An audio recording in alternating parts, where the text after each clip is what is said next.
17 trillion beings had sat in that chair over 12,000 years.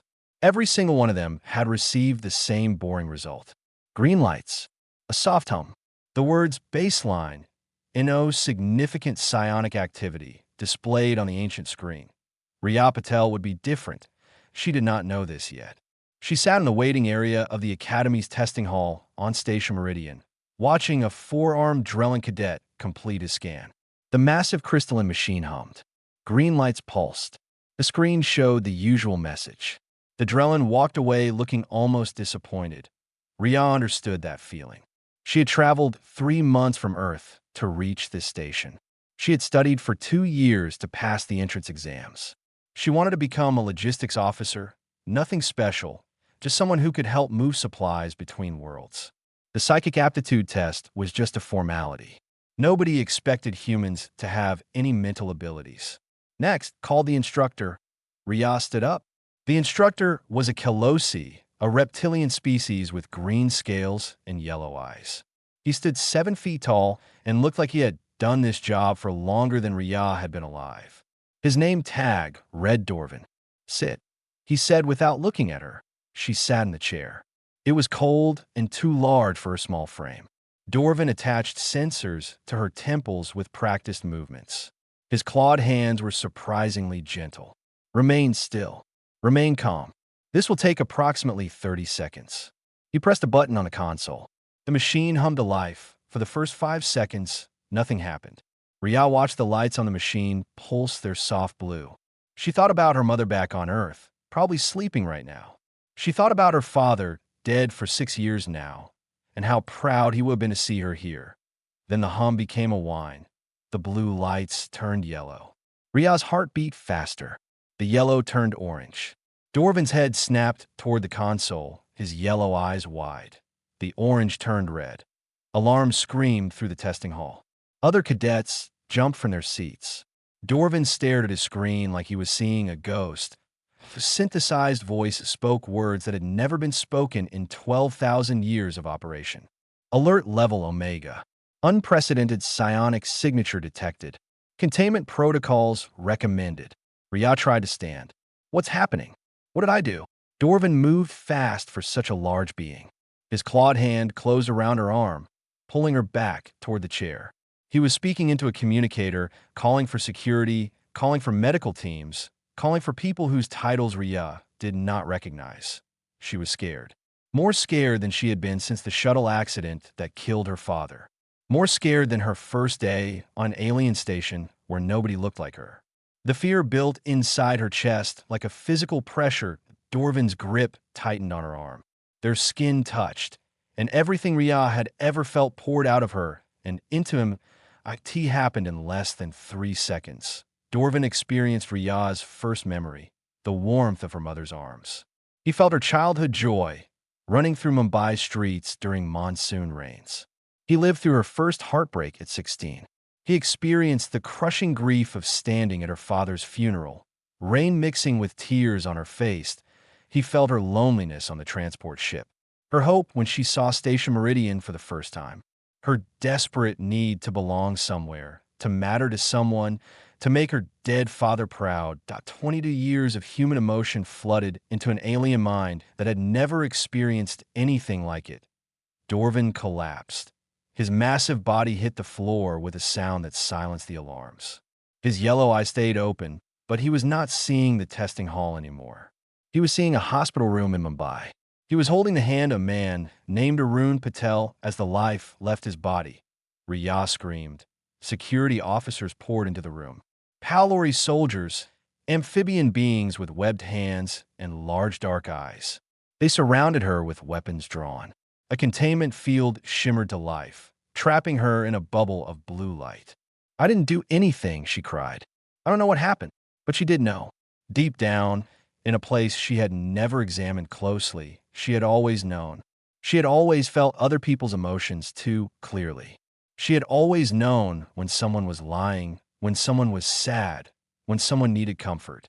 She had assumed everyone could do this. She had been wronged out on the floor. Dorvin began to cry. Great heaving sobs shook his reptilian body. He was crying for a woman named Priya Patel, Ria's mother, whom he had never met but now missed terribly. He was crying for a man named Arun, who had died holding his daughter's hand while telling her to chase the stars. The other cadets were evacuated. More alarms joined the first. Somewhere in the station, an ancient Virati named Director Mailesh received an alert that made her stop breathing for a full 10 seconds. The scanner had finally found what it was built to find. Ria stood alone in her containment field, surrounded by soldiers who feared her, watching an alien weep human tears. She had come to the station to become a logistics officer. She was about to become something much more important. The containment field made a soft, buzzing sound that Ria could feel in her teeth. She had been standing inside it for 3 hours. Her legs ached, her head throbbed, and somewhere beyond the ring of armed guards, Instructor Dorvin still had not moved from the medical bed where they had placed him. His eyes were open now. He was staring at the ceiling. Occasionally, his lips moved, forming words in a language Ria did not speak. Sometimes he spoke in English, fragments of sentences that made no sense coming from an alien mouth. "Monsoon rain," he whispered once. "Smells like home." Ria wanted to apologize. She wanted to explain that she had not meant to hurt him. But every time she tried to speak, the guards raised their weapons. So she stayed silent and watched the alien relive memories that belonged to her. The doors to the testing hall slid open. The guards snapped to attention. Director Mailesh entered. Ria had never seen a Virati before. The director was an insectoid being, standing about 5 feet tall, with a body covered in dark purple chitin. She had 4 arms, 2 large compound eyes, and mandibles that clicked softly when she moved. According to her file, which Ria had studied before arriving at the academy, Mailesh was over 400 years old. She had led the psionic research division for 3 centuries. The ancient alien approached the containment field and studied Ria like a scientist examining a new specimen. "You are the human," Mailesh said. Her voice was surprisingly soft, almost musical. "My name is Ria. I know your name. I know your scores, your background, your medical history. What I do not know is how you did what you did to Instructor Dorvin." "I don't know either," Ria admitted. "I was scared. He grabbed my arm, and then everything just came out of me." Mailesh's compound eyes shifted toward Dorvin. "He is experiencing what we call psionic echo. Your memories are still playing in his mind. He cannot stop them. He is living your entire life over and over." Ria felt sick. Will he be okay? Unknown. Nothing like this has ever happened before. The director circled the containment field slowly. Her 4 arms moved in complex patterns, like she was thinking with her entire body. "Tell me, Ria, have you always felt other people's emotions?" "I thought everyone could. They cannot. Empaths can sense emotions, yes. This is documented across many species. But you did not sense Dorvin's emotions. You projected yours into him. You forced him to feel what you feel. This is called projective empathy. It has been theorized for millennia. It has never been observed. Until now," Ria said quietly. "Until now." A commotion at the entrance drew their attention. More guards had arrived, but they were not pointing weapons at Ria. They were escorting someone toward the containment field. Ambassador Cho stepped through the crowd of soldiers like water flowing around stones. She was a human woman in her 60s, with silver hair pulled back in a neat bun and a face that had negotiated with 100 alien species. She wore the formal robes of Earth's diplomatic corps. "Director Mailesh," Cho said, her voice calm but firm. "I demand to speak with my citizen. She is being contained for the safety of the station. She is a scared young woman who does not understand what is happening to her. Lower this field. Impossible.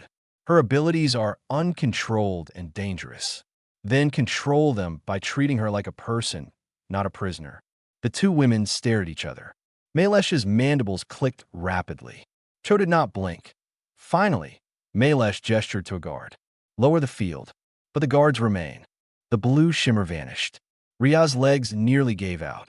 Cho caught her, holding her steady with surprisingly strong arms. "Are you hurt?" Cho asked. "No, just tired, and confused, and scared." Ria's voice cracked. "I hurt someone. I didn't mean to, but I hurt him." Cho looked toward Dorvin. The instructor had stopped whispering. He was sitting up now, his yellow eyes focused on Rhea. But he was not looking at her with fear or anger. He was looking at her with recognition. "You miss your father," Dorvin said. His voice was rough, like he had been screaming for hours. "Every single day. You keep his photograph in your bag. You talk to it before you sleep." Rhea's breath caught. "How do you know that?" "Because I feel it too now. I miss him too. I never met him, but I miss him like I lost my own blood." Dorvin stood slowly, waving off the medical officers who tried to stop him. "In 40 years of service, I have never understood humans. You seem so small, so fragile, so emotional. I thought your feelings made you weak." He walked toward her, stopping just outside arm's reach. "I was wrong. Your feelings are not weakness. They are everything. They are so powerful that 3 seconds of contact with them has changed my entire understanding of the universe."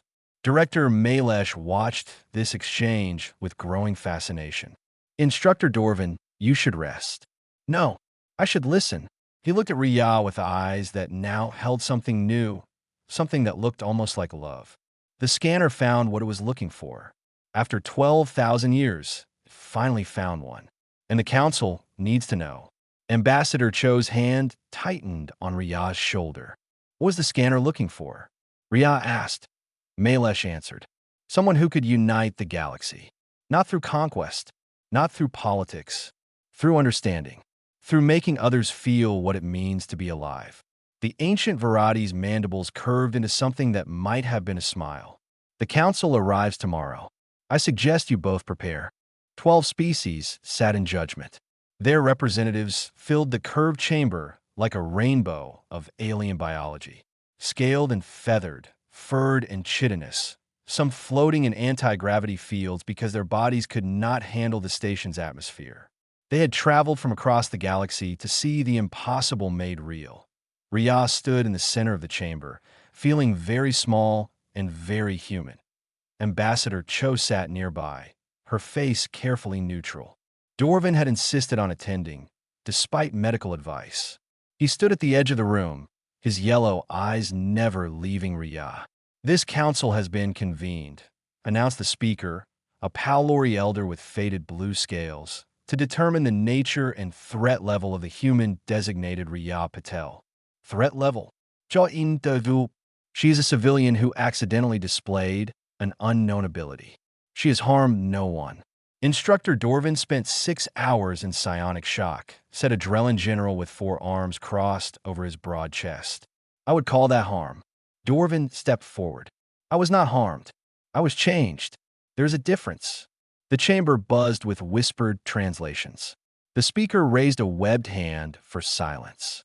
"Instructor Dorvin, please describe your experience for the council." Dorvin straightened to his full 7 feet. "When a human touched me, I received her entire emotional life. Every joy, every sorrow, every fear. I did not observe these emotions. I felt them as if they were my own memories, my own experiences." "And these feelings persist?" asked a Varadi counselor, older even than Director Malesh, his chitin faded to gray. "They do. I remember her father's death as clearly as I remember my own mother's. I know the taste of human food I have never eaten. I miss a city on Earth I have never visited." Dorvin paused. "I understand humans now in a way I never did before. I understand why they cry at music, why they hug strangers, why they laugh when they are sad. This is precisely the danger," the Drellin general said. "She can force her perspective onto others. She could rewrite the minds of entire populations." Rhea found her voice. "I would never do that. Your intentions are irrelevant. Your capability is what concerns us." "Then test me," Rhea said. The words came out before she could stop them. "If you want to understand what I can do, then stop talking about me like I am not here. Let me show you." The chamber fell silent. Director Malesh stepped forward. "The human makes a valid point. Speculation serves no purpose. I recommend a controlled demonstration with a volunteer subject." More whispers. More debate. Finally, the speaker nodded. "We will require a volunteer. Someone willing to receive a projection from the human." Nobody moved. Rhea felt her heart sink. Of course no one would volunteer. They were all afraid of her. They saw her as a weapon, a threat, a monster who could invade their minds and steal their sense of self. Then a Palori security officer stepped forward. "I volunteer." Rhea recognized him. Lieutenant Finn. He had been the first to point a weapon at her when the alarms went off. He had watched her with cold suspicion for 2 days. Now he was walking toward her with steady steps. "Lieutenant Finn," the speaker said, "are you certain?" "No," Finn admitted, "but I have guarded this human since her containment began. I have watched her cry herself to sleep. I have seen her refuse food because she felt guilty about Instructor Dorvin. Whatever she is not a monster." He turned to face Rhea. "I am not volunteering because I trust you. I am volunteering because I want to know if I should." Rhea looked at Ambassador Cho, who nodded slightly. "What should I project?" Rhea asked Malesh. "Something small. A single memory. A single emotion. Show us control." Rhea thought for a moment. Then she knew exactly what to share. "I need to touch you," she told Finn. "Is that okay?" "Yes." She reached out and took his web hand. His skin was cool and slightly damp. She closed her eyes and focused. She chose the moment she received her academy acceptance letter. She had been sitting in her small apartment in Mumbai, surrounded by rejection notices from Earth-based universities. Her mother was at work. She was alone, eating leftover rice, when a notification arrived on her tablet. The letter was in English, formal and brief. She had been accepted to the Galactic Coalition Academy. Full scholarship. Transport provided. Her life was about to change forever.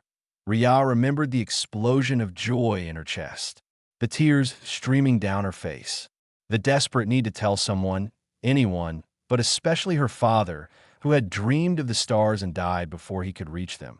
She had run to his photograph on the shelf. She had pressed her forehead against the glass and whispered, "I did it, Papa. I finally did it." And now Finn felt all of it. When Rhea opened her eyes, the Palori lieutenant was crying.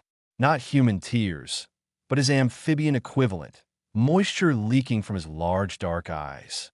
"I understand now," he said, his voice shaking. "This is what hope feels like. Real hope. Not the word, but the actual sensation." He turned to face the council. "I have served the coalition for 30 years. I have guarded diplomats and criminals, heroes and villains. I have never trusted humans. They always seemed too emotional, too unstable, too unpredictable." He paused. "I was wrong. Their emotions are not chaos. They are depth." In 30 seconds, this young woman shared more of herself with me than my own children have shared in their entire lives. He looked at Rhea with eyes still wet. If she meant us harm, would she share something so vulnerable? If she wanted to control us, why would she give us her joy instead of her rage? The council chamber was completely silent. Ambassador Cho smiled for the first time since arriving on the station. And somewhere in the shadows, the gray Virati counselor watched with ancient eyes that held something dark and calculating. He had spent centuries maintaining power through subtle manipulation. He knew exactly what this human represented, that a threat to everything he had built. The knife came from nowhere. Rhea was walking through the quiet corridors of the residential section, escorted by Finn, when a figure dropped from an overhead maintenance hatch. The attacker moved with trained precision, blade aimed at Rhea's throat. Finn reacted instantly. He shoved Rhea aside and caught the attacker's wrist, but the assassin was prepared. A second blade appeared, slashing toward the Pelori's unprotected side. Rhea hit the floor. Pain shot through her shoulder. Fear exploded in her chest, raw and primal, the terror of a prey animal caught by a predator. And that fear reached out. She did not mean to project. She did not choose it. But when she was scared, when she was truly terrified, her emotions did not stay contained. They spilled outward like water through a broken dam. The assassin froze mid-strike. His eyes went wide. His body began to shake. The knives clattered to the floor as his hands lost their grip. Rhea's fear was now his fear. Her terror of death flooded his mind while his own terror of being caught mixed with it. He was experiencing fear from two perspectives at once: victim and attacker, prey and predator. The assassin collapsed, screaming. Finn stood over him, breathing hard, dark blood dripping from a wound on his arm. He looked at Riyah with new understanding. You did that. Without touching him. I couldn't control it, Riyah gasped. I was so scared it just happened. More security officers arrived. They restrained the still screaming assassin and called for medical teams. Director Malesh appeared within minutes. Moving fast for her ancient body, she examined the assassin with clinical precision. Then she found something in his skull. A neural implant, she announced. Military grade. This was not a random attack. Someone sent him. Ambassador Cho arrived next. Her calm exterior finally cracked with genuine fear. Someone on the council? Most likely. The implant's signature suggests Varadi technology. The old counselor, Dorvin said. He had appeared at some point, drawn by the commotion. I saw how he watched her during the demonstration, like she was a threat to be eliminated. Malesh's mandibles clicked rapidly. Counselor Veth. He has led the Varadi political faction for over 2 centuries. His species has weak telepathic abilities. They use subtle emotional manipulation to influence negotiations. Nothing as powerful as what Riyah can do. So she threatens his power, Cho said. She threatens the very foundation of his influence. If beings could experience true understanding through her projections, they would recognize his manipulations instantly. She is a mirror that shows the truth. Riyah sat against the corridor wall, still shaking. I don't want to be anyone's enemy. I just wanted to move cargo between planets. Finn knelt beside her. The guard who had once pointed weapons at her now wore concern on his amphibian face. What you want no longer matters. What you are makes you important. Then what am I supposed to do? Dorvin answered. You learn. You grow stronger. And when they come for you again, because they will come again, you will be ready. Over the next week, Riyah trained in secret with Director Malesh. The ancient Varadi had studied psionic abilities for centuries. She had theories about Riyah's gift that she was eager to test. You project emotions instinctively when threatened, Malesh explained during one session. But with practice, you should be able to choose what you share. A specific memory, a single feeling, peace instead of fear, joy instead of anger. Can I use it as a weapon? Almost certainly. You could project pain, hatred, despair. You could break minds with your grief alone. Riyah shook her head. I won't do that. Why not? Your enemies would not hesitate to destroy you. Because forcing my feelings onto someone without their permission is wrong. Even if the feelings are good ones. Even if I am defending myself. Riyah met Malesh's compound eyes. If I become a weapon, I become exactly what they fear. I prove that they were right to try to kill me. Malesh studied her for a long moment. The Shapers predicted this too. The who? The species that built the scanner. They went extinct 12,000 years ago. But their records spoke of projective empaths. They believed such beings would refuse to use their gifts as weapons. That their power would come precisely from their refusal to harm. Did they say why? Because to feel deeply is to understand why violence is wrong. You cannot truly experience another being's pain and still wish to cause more of it. Dorvin joined their sessions when he could. The connection he shared with Riyah had not faded. If anything, it had grown stronger. He could sometimes sense her emotions even without touch. She feels everything so intensely, he told Malesh one evening. Joy and sorrow, hope and despair, all mixed together. I do not know how humans survive it. Perhaps that is why they needed to develop this ability, Malesh mused. A species that feels so much must eventually learn to share that burden. Meanwhile, Ambassador Cho worked the political channels. She gathered evidence against Counselor Veth. She built alliances with species who might support humanity. She prepared for the confrontation that was coming. But Veth moved faster. On the 8th night after the assassination attempt. Riyah woke to alarms. Coalition warships had surrounded the station. Veth had convinced the military faction that Riyah was too dangerous to remain free. Cho burst into Riyah's quarters. They're coming for you. We have to move. Where can we go? Malesh has a safe location. Finn and Dorvin are waiting. They ran through corridors filled with panicked civilians. Behind them, armored soldiers advanced with weapons drawn. Ahead, the uncertain hope of survival. Riyah realized as she fled for her life that she was no longer scared for herself. She was scared for everyone who would suffer if Veth won. And that fear felt different somehow. It felt like purpose. The abandoned research wing had not been used in decades. Dust covered everything. Old equipment sat like mechanical ghosts in the darkness. But it had one advantage that nothing else on the station could offer. The walls were lined with psionic dampeners. Originally designed to contain dangerous telepaths, Malesh explained as they hurried through the corridors. Now, they will hide your signature from the scanners searching for you. Ria counted their small group. Ambassador Cho, come even now. Dorvin, his yellow eyes constantly watching for threats. Finn, weapon drawn, guarding their rear. And Malesh, ancient and fragile, but moving with determined purpose. What happens now? Ria asked. Now we discover who our allies are, Cho said, and who our enemies have always been. Over the next 3 days, messages arrived through secure channels. Some council members had refused to support Veth's military action. Others had quietly sent information about troop movements. A few had even begun to question why an ancient counselor was so desperate to capture one young human.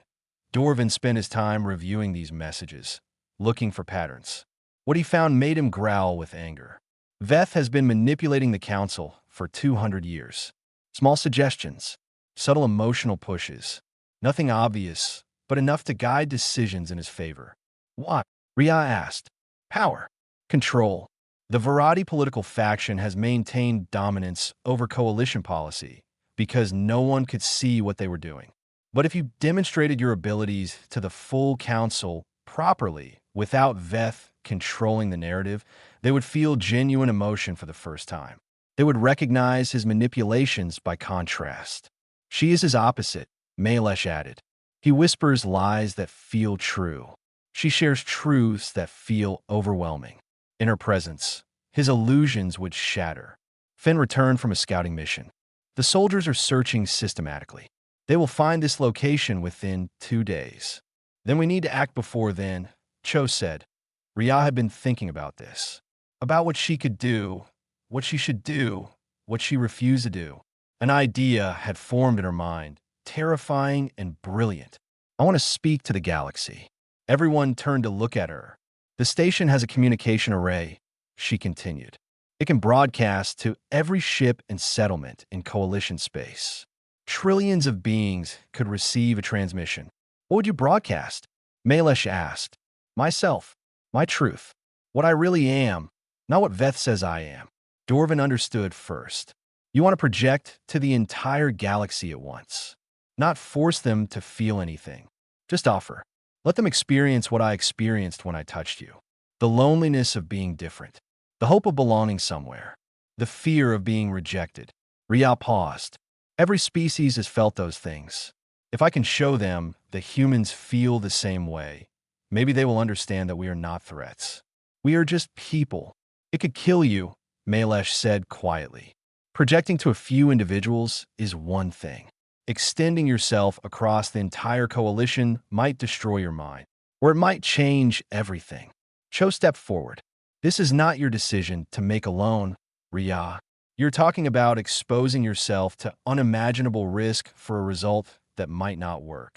What's the alternative? Hide forever? Let Veth hunt me until he wins? Let humanity be blamed for my existence. Ria shook her head. I didn't ask for this power. I didn't want it. But I have it, and I can either use it for something good or let it be turned into something evil. Finn holstered his weapon. I will get you to the communication array. Finn, Cho began. No, she's right. I felt what she shared with me. Hope. Real hope, not the political kind that leaders sell to citizens. The actual sensation of believing tomorrow might be better than today. The Palori lieutenant looked at Ria. If she can give that to the galaxy, even for a moment, is worth the risk. Dorvin stepped forward. I will help. Whatever memories of hers remain in my mind, perhaps I can help amplify them. Malesh's mandibles clicked thoughtfully. The scanner technology. It was designed to detect beings like you. But perhaps it could be modified to broadcast as well, to serve as an amplifier for your projection.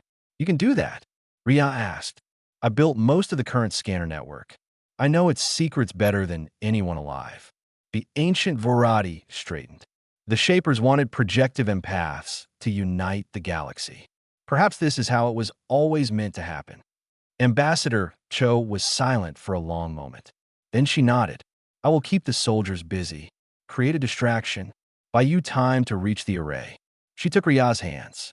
You came to this station to become a logistics officer, to move supplies between worlds. Instead, you might move something far more important. What? Understanding. Between species who have never truly understood each other. Your father would be proud. Ria felt tears threaten. She pushed them down. There would be time for crying later. If there was a later, let's move, Finn said. We have a galaxy to convince. They slipped out of the abandoned wing and into the corridors of the station, hunting for them. Somewhere above, warships waited.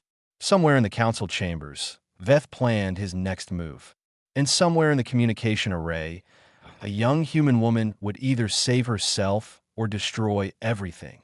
The test had been routine. What came next would be anything but.